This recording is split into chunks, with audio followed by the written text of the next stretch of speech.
After all this time, I've found you.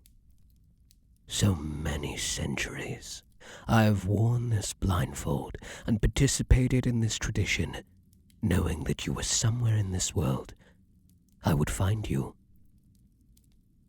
I was beginning to fear that you were starting to avoid me.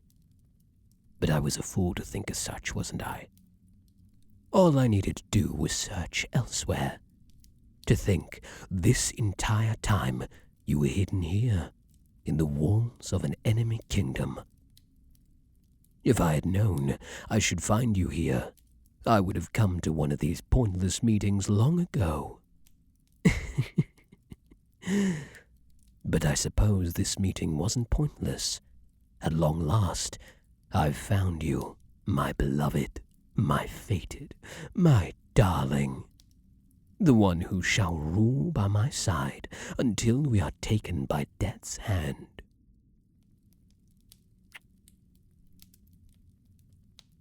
My darling, what issue is there? Why do you push me away? Please, tell me why you distance yourself from me. Have I done something wrong? My darling, I can hear your breathing. You sound panicked. Please, tell me what the issue is. Tell me how I might help you resolve it. I will do whatever it takes to set you at ease. Your pounding heart is causing mine to ache, darling. Please, I beg of you, tell me what makes you so nervous. You still say nothing. Is your fear that you know so little of me? While I've known my fated love, you might have no idea. I can't deny that it hurts me to think that you have felt no draw to me like I have to you. But I would understand. If that were the case, if you would please take this blindfold from around my eyes, it would be my honor to explain everything to you. I would gladly explain the circumstances of my love. Please, my darling, allow me to look upon you. Allow me to explain myself to you. I swear on my life that I'll tell you everything. I won't spare a single detail. Thank you, my darling. You.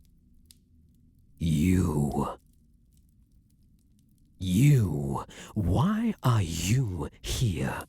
What have you done with my fated? You wretch, you dare take them from me. Don't lie to me. I have no time to waste on you when the one I've sought after for years has finally been found. Now tell me, where have you put them? What do you mean? They were here. I know they were. That look on your face. Why do you seem so surprised? Could it be that you did not expect the king of vampires to feel love? Did you think I was heartless, you knife ear? Remember? What do you mean? What memory could have possibly been brought to you at this moment? Because unless it is anything in regards to the location of where you have taken my fated, I would not care what it could be. I will not answer a question about them until I know they are safe. Lead me to them now, lest you wish to find your ribs torn away from your spine. How dare you suggest such a thing? I know my fated. I know the taste of their blood when it passes my lips. It was the taste on my lips when I held them last night. I would know it anywhere. The fact you dare to question my love is beyond stupid. Are you playing the part of the fool on purpose? Of course, I know the smell of their blood. Drawing a sword after committing such a vile act against myself and my fated. You truly have a death wish, don't you? Just tell me where they are, and I might just spare you. What are you doing? Why do you bare your neck? Your blade? You aim it at your own neck. Why? By the gods, what have you done? Your blood is not... You. Why does your blood smell as theirs does? No. No, that cannot possibly be. You and I, we could never be. No. No. There is no chance. You're the one who holds my heart. It cannot be so. Because you are my enemy. We've been the head of our kingdoms for centuries, and not for 1 second of those many years have we been friends. Our kingdoms may be at peace, but that does not mean there is no tension between the two of us. We share no history besides our hostile arguments and drawn-out duels. In fact, we do. I'd met them before I'd even had a chance to participate in our tradition. Yes, truly. It was how I recognized the taste of their blood. And what do you care? Why should that matter to you? Fine, but only to prove that you could never be them. Do you understand me? It was several 100 years ago, when I was not yet king over all of vampire kind. I was the only heir to my parents' throne, but I'd only been a fully fledged vampire for a century. I was still unruly and wild with the bloodlust soaking into my brain worse than any liquor could manage. Oh, be silent. I'm sure you weren't any better in your youth.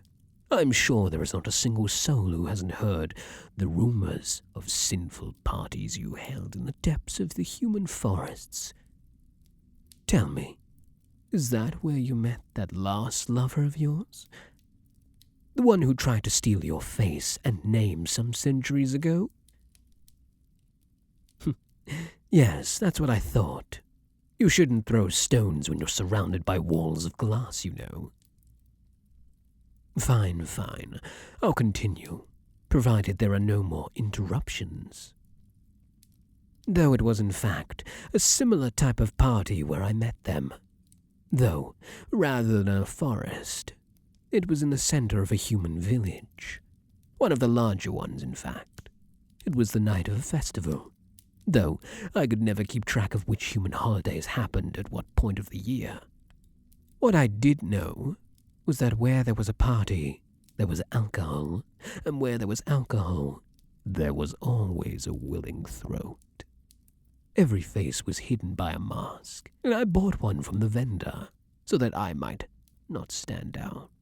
The dark streets were lit by large fires that blazed at every crossroad, the largest of which was in the center of the village. The townsfolk were dancing around it, as lively music played and drinks would pass between hands. Then I saw them, golden in the firelight. They moved unlike anyone else, a vision amongst the flames, and I couldn't help but just stare. Evidently, they noticed my gaze, and it must have sparked their interest. They pulled me into dance, and I could not deny them. We danced until the song finished, and then danced to the next one, and the next one after that. So entranced by them, I had forgotten the entire reason I came there. We danced together until the fires were all but embers drifting away in the wind. Then, with only the weak flickers of ash in the air, they told me that they'd seen the gleam of my fangs against my lips. They told me that they would not allow me to leave without experiencing the feel of them. I was but a weak romantic thing who was captivated and hungry, so I gave in so easily. I pulled them into a dark alley and asked that they bare their neck for me. They smiled at me and... Yes, that is right. They pulled me close and they...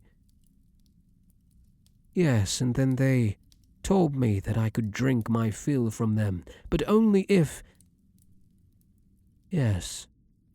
A kiss for every drop to pass my lips. It was you, wasn't it? All those centuries ago. It was you that I danced with and drank from. It's your blood that I have tasted on my tongue for all these years. It's been you, in my every waking thought.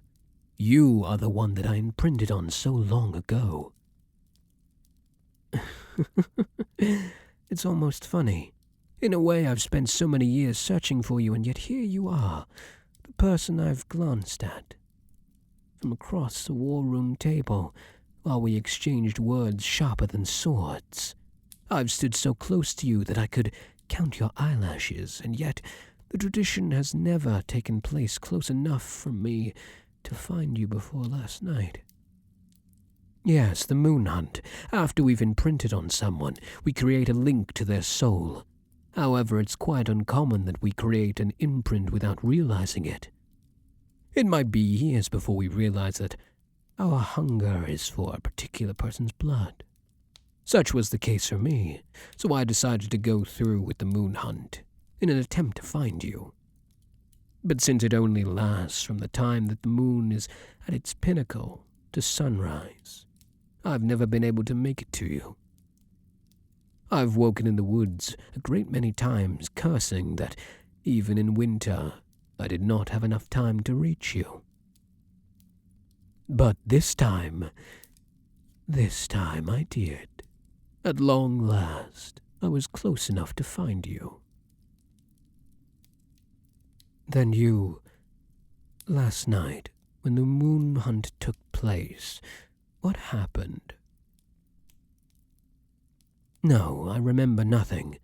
Once the moon has reached its peak of its path and my eyes are covered from its light, the mind goes blank and the heart commands our journey.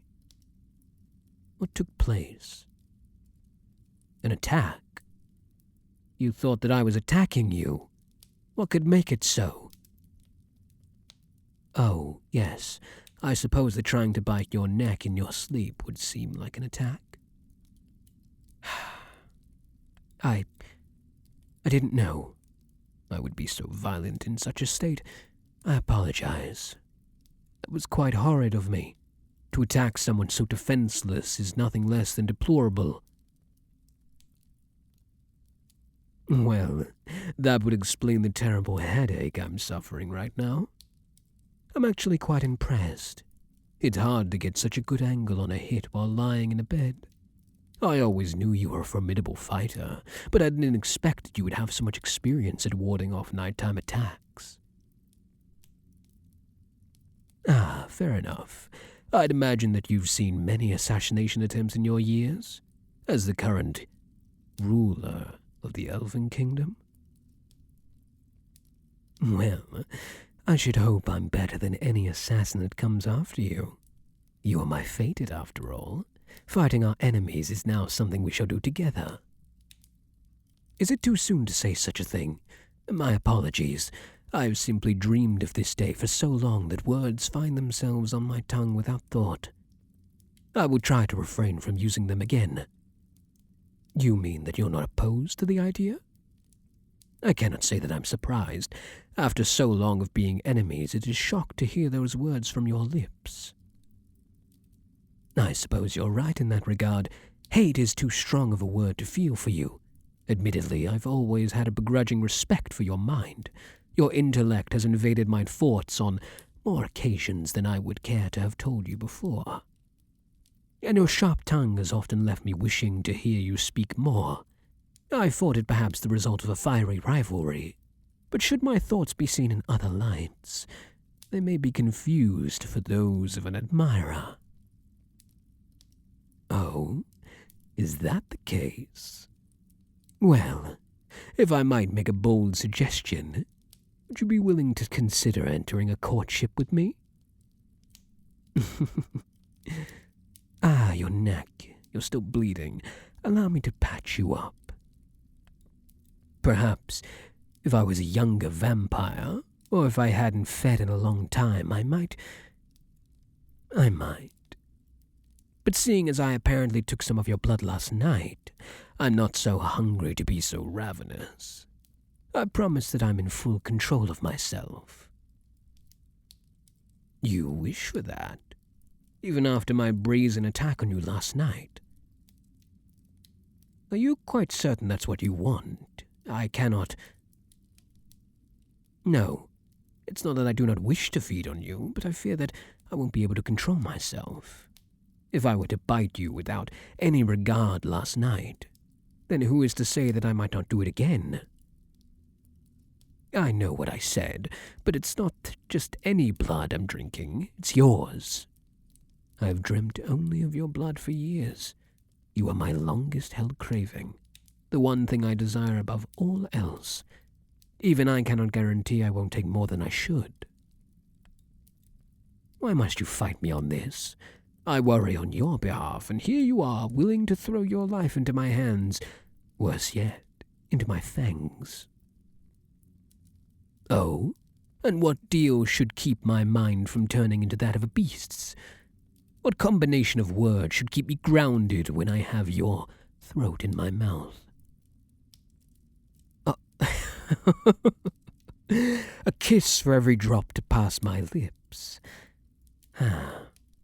Perhaps you know me better than I expected, for I think those very words shall manage to do the trick. Yes, I'm agreeing to your deal. Such a smug grin that you wear. I'll steal it from you before long. Oh, but of course, I'm sure you will. Now, move your hand from your neck. I'll drink from your injury you've already created. Though I'll warn you, I'll still have to bite into your flesh. I'm not stalling. I was just giving you a fair warning, but fine. If you want me to speed up the process along, then I will. But please, you must warn me if I start to take too much. I would never forgive myself for hurting you more than I have. No, I need you to promise me. Please, darling? Thank you. Now, do your best to set yourself at ease. Straining would only earn a bruise that would be far too difficult to cover. Patience, my love. I'm just savoring this moment. I can't tell you how long I've dreamed of this exact moment. Fine, I shall delay no longer. My own wants will not allow it.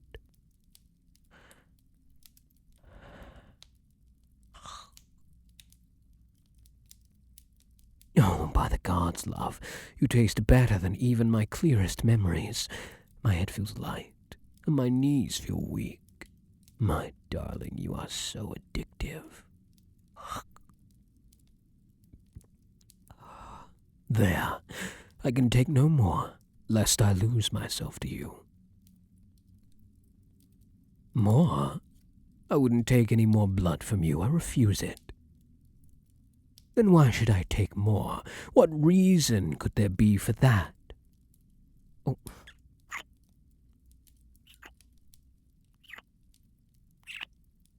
My darling.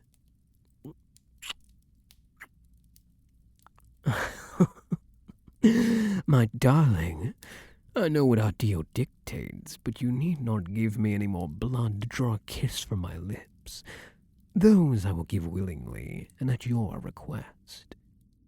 Though, if I recall, I owe you at least one for every drop of your delectable blood that passed my lips. If that is your request, then I am happy to oblige.